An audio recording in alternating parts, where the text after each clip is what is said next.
Far above Earth, hidden inside a cold metal station floating in deep shadow, Commander Jarev of the Exarn Dominion watched a silent recording over and over again. The screen showed a human rescue team moving through a dense jungle. No weapons raised, no violence, yet every local they met backed off or obeyed without resistance. It confused Jarev deeply. There was no mind control, no threat, no pheromone wave or technology.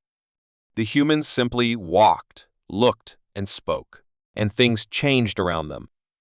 Alien analysts ran simulations, but nothing explained this strange effect.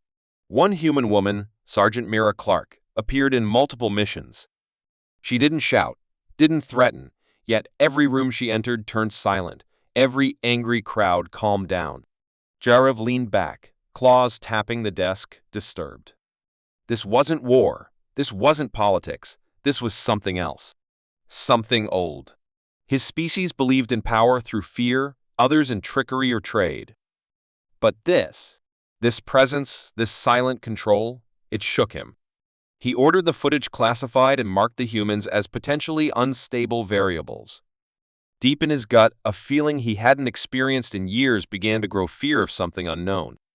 Not of weapons, but of a skill humans themselves didn't know they had. On Earth, Sergeant Mira Clark moved through her missions like always focused, calm, and unaware that her every step was being watched from orbit. To her, leading rescue operations or calming armed civilians was just part of the job. But across the galaxy, entire civilizations were panicking. Dozens of alien species studied her footage, trying to decode the invisible force she seemed to carry. They couldn't find any device, chemical, or implant.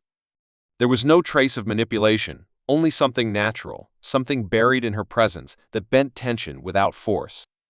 The Alvar called it the silent dominance. The Drash named it the still fire. But to Mira, it was nothing special. She didn't realize that her voice, her eye contact, the way she stood and moved things she never even thought about, were shifting the balance of galactic power. Alien empires sent spies to Earth, not to steal technology, but to learn her. They wanted to understand how a human with no weapons could disarm a battlefield. But no one could copy her. It was not a technique. It was a natural human instinct that no alien had ever evolved. And that truth was more dangerous than any weapon Earth had ever built.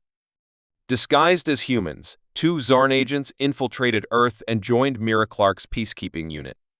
Their mission was clear: observe her closely, copy her behavior, and return with the secret behind her strange influence.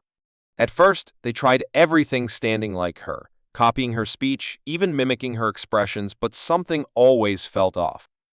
The locals didn't trust them. Fellow soldiers kept a distance.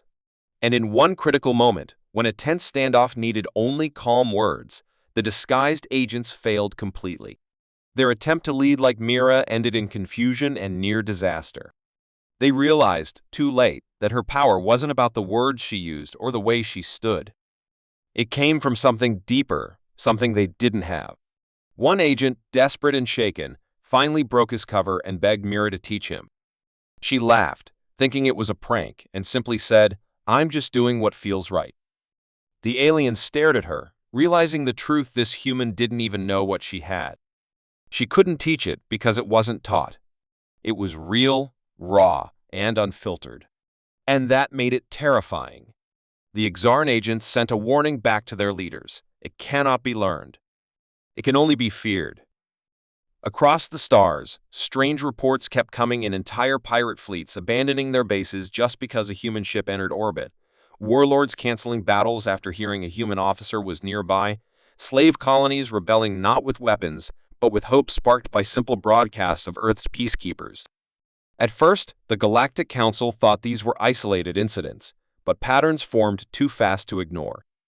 Every event had one common detail: the presence of a human leader, someone like Mira Clark. She had no special powers, no glowing armor or ancient artifact, only a voice, steady eyes, and the calm of someone who truly listened. The Council sent a special delegation to Earth to study her firsthand. Mira was confused by their visit, surprised when alien scholars began recording her every word, asking about her control technique and dominance training. She explained that there was none. She simply believed in doing what was right and making others feel seen. The aliens couldn't process that there were no manuals, no rituals, just instinct. That moment became the turning point. The council realized this wasn't a human strategy, it was the human condition, a part of their nature hidden even from themselves. If this silent skill ever spread fully across Earth, if humanity became aware of what their presence alone could do to fragile alien minds, there would be no need for invasion, no war required. The galaxy would fold, not from lasers or bombs, but from influence they could neither fight nor understand. The council returned home shaken, unsure whether to warn others or keep this secret buried. And Mira, still unaware of the storm she had triggered, went on with her next mission, thinking she was just another soldier. But the stars had already begun to shift in her shadow. The Galactic Council Hall had never been silent, not once in its long history of power, argument, and chaos, but the moment Sergeant Mira Clark stepped inside, a deep stillness fell like a curtain. She had been invited without explanation, told only that her presence was requested to observe an interspecies summit. Dressed in her simple Earth uniform, unaware of the fear and fascination her name had spread across the stars, she walked down the central aisle under the watchful eyes of hundreds of species. No weapons, no guards, no speeches, just her calm steps echoing through the chamber.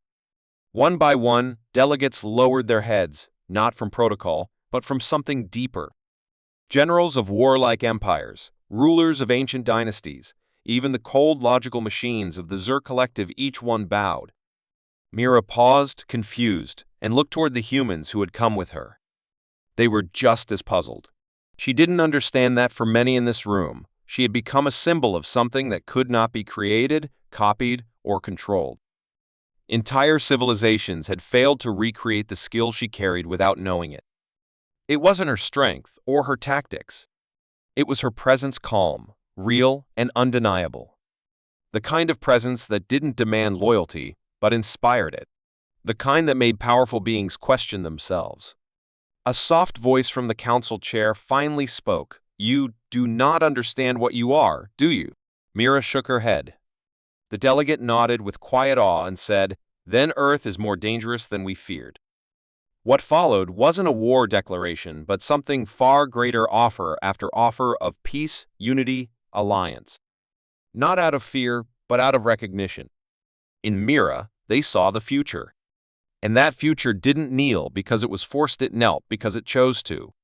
Back on Earth, no one knew that a quiet human had changed the stars without firing a shot. No medals were given, no speeches made. But from that day forward, every time a human entered a foreign council or stepped into an alien stronghold, silence followed. The galaxy had learned a lesson it would never forget. The most powerful force was not a weapon. It was a human who didn't even know they were leading.